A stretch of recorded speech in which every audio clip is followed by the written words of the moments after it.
Court 2 hours run టైమ్‌తో థియేటర్స్‌లో release అయిన ఈ సినిమా యొక్క ప్రీమియర్ షో అయితే చూడడం జరిగింది. ఇక చూసాక నాకైతే ఒక 2½ అవర్స్ స్పెండ్ చేసినందుకు మంచి సాటిస్ఫాక్షన్‌తో, హ్యాపీ ఫీల్‌తో బయటికి పంపించిన ఎక్సలెంట్ ఫిల్మ్ ఇది.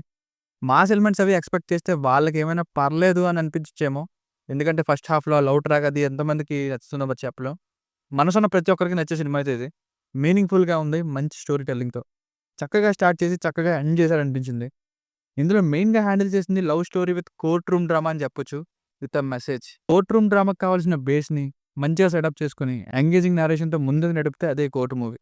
పనిలో పనిగా చిన్న ఎంకరేజ్‌మెంట్ అండి. మా ఫ్రెండ్ ఒకడు 'డైరీ' అనే టైటిల్‌తో ₹350తో 3 మినిట్స్ షార్ట్ ఫిల్మ్ తీస్తే అది 3 నేషనల్ అండ్ ఇంటర్నేషనల్ ఫిల్మ్ ఫెస్టివల్స్‌లో 3 అవార్డ్స్ వచ్చాయి. సినిమాటోగ్రఫీ అదిరిపోయింది. నాకైతే సింపుల్‌గా 3 మినిట్స్‌లో ఆ క్వాలిటీ మెయింటైన్ చేయడం అంటే నాకైతే నచ్చిందండి. మీకు కూడా నచ్చుతుందని అనుకుంటున్నాను. ఇంత తక్కువ బడ్జెట్‌లో ఏం తీసుంటాడో, ఇంకా క్వాలిటీ ఎలా మెయింటైన్ చేసుంటాడో మీరే చూడండి. డిస్క్రిప్షన్‌లో లింక్ ఇచ్చా. జస్ట్ 3 మినిట్స్ ఉంటుంది. క్లిక్ చేస్తే మనకు పోయేదేముందండి. సపోర్ట్ చేసిన వాళ్ళు అవుతాం.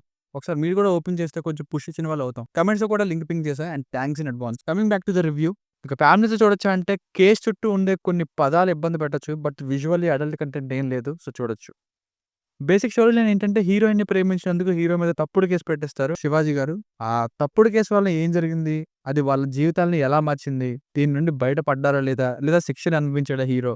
అసలు ఏం జరిగిందన్నది స్టోరీ.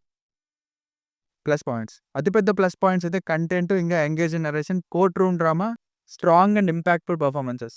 సెకండ్ హాఫ్‌లో విజువల్ వర్తీ సీన్స్ అయితే ఉన్నాయి. ఒక్కో విషయాన్ని ప్రూవ్ చేస్తుంటాయి. తప్పు చేస్తే శిక్ష కంటే ముందు ఏది తప్పో చెప్పాలి కదా! అనే పాయింట్ బావుంది.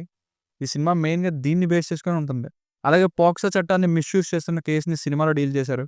అవేర్‌నెస్ యొక్క ఇంపార్టెన్స్‌ని హైలైట్ చేశారు. డైరెక్టర్‌ని అప్రిషియేట్ చేసి తీరాలి. శివాజీ గారి నట విశ్వరూపం చూపించారు. ఈయన తప్ప ఆ రోల్‌కి మరెవరిని ఊహించుకోలేమన్నట్టు. ఈయనొచ్చిన ప్రతిసారి కొంతసేపు భయపడతాం, ఇంకొంతసేపు తిట్టుకుంటాం కూడా. ఈ సినిమాలో ది బెస్ట్ థింగ్ ఈయన. సో, కంటెంట్ పరంగా చాలా స్ట్రాంగ్‌గా ఉంది. అలాగే పోక్సో మీద ఆల్రెడీ కొన్ని మూవీస్ చూసా నేను. బట్ ఇక్కడ డిఫరెంట్ వేలో హ్యాండిల్ చేశారు. ఇక ప్రియదర్శి గారు, సాయి కుమార్ గారు, అలాగే మెయిన్ లీడ్ హీరోయిన్ రోహిణి గారు అందరూ బాగా యాక్ట్ చేశారు. Good to see few Vizag actors, short films and చిన్న చిన్న సినిమాలు చేసిన వాళ్ళకి ఇందులో రోల్స్ పడ్డాయి. బ్యాక్‌గ్రౌండ్ మ్యూజిక్ కూడా నాకు చాలా బాగా అనిపించింది. ఎక్కడ హైలైట్ చేయాలో అలా ఇచ్చారు. సినిమాలో సగం ఇన్వాల్వ్ అయ్యేలా చేసింది. Cinematography and production values are too good. Minus points. కొంచెం first half lengthy feel. Second half స్లైట్‌గా మధ్యలో డ్రాప్ అవుతున్న ఫీలింగ్ వచ్చింది. బట్ ఓవరాల్ ఎక్స్‌పీరియన్స్‌ని ఇది పెద్దగా ఎఫెక్ట్ చేయదు అని నా ఒపీనియన్. అండ్ కోర్ట్ రూమ్ డ్రామాలో ఇంకొంచెం ఎక్కువ ఫేస్ టు ఫేస్ డైలాగ్స్ వాదిస్తున్నట్టుగా పెట్టుంటే ఇంకా బావున్ను. ఇంకా ప్రతిసారి మాట్లాడడానికి ఛాన్స్ ఉన్నా గానీ కోర్ట్‌లోని ఇంకా హీరో అసలు ఏం చెప్పే ప్రయత్నం చేయనట్టుగా చూపిస్తుంటారు. అక్కడ మనకేమో ఏం ఫ్లోలో మాట్లాడొచ్చుగా, అడిగిన దానికి మాత్రమేనా అనే డౌట్ వచ్చేది చాలా చోట్ల. కొన్ని సీన్స్ ఏం చెప్పాలనుకుంటున్నారో అది ప్రెడిక్టబుల్‌గా ఉంటుంది. అది మళ్ళీ పెద్ద సీన్‌లో చూపిస్తారు ఫ్లాష్ బ్యాక్ లాగా. ఫర్ ఎగ్జాంపుల్ 'శివాజీ' గారు పోలీసుల్ని ఏసుకొచ్చే సీన్, అసలు రూమ్‌లో ఏం జరిగిందని ఇలాంటివి.